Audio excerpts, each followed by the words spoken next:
అమ్మా నాన్న ఇంట్లో లేరు. ఇదొక్కటే ఉంది. దీన్ని బయటకు పంపేయటానికి ఇదొక్కటే మార్గం.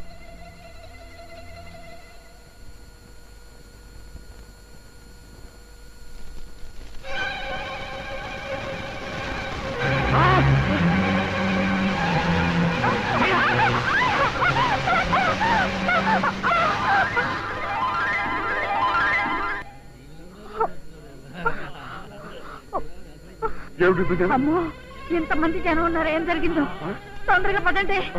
ఏమైందో? ఇదిగో బాబు, ఏం జరిగిందయ్యా? పూర్తి కాల వెనక్కి వెళ్ళండి. ఇదంతా హౌస్ఫుల్. ఇదిగో తప్పండి తప్పండి.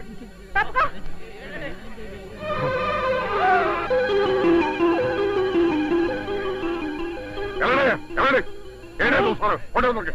రాంబాబు, ఏమిటా ఏమిట్రా ఈ పనులు? పట్టపగలు అందరూ చూస్తుండగా తలుపులు తీసి మరీ సిగ్గు లేకున్నాను.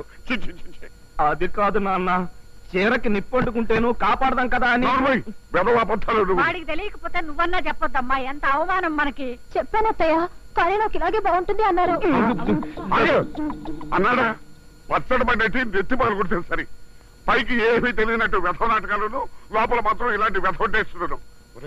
నీ ప్రతాపం ఏమిటో బెడ్రూమ్ లో చూపించవచ్చు కదరా. నన్ను ఎవరో అర్థం చేసుకోవట్లేదండి. ఇదిగో, ఆవిడ కాల్చుకుని చచ్చిపోతే అది మన తలకు చుట్టుకుంటుంది కదా అని అలా చేశాను.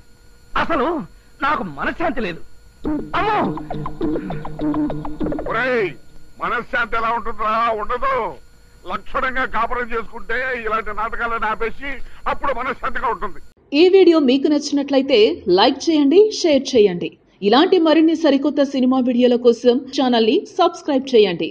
అలాగే ఇక్కడ ఉండే ఈ గంట సింబల్ ని క్లిక్ చేయండి. మేము అప్డేట్ చేసే ప్రతి వీడియో నోటిఫికేషన్స్ మీకు వచ్చేస్తాయి.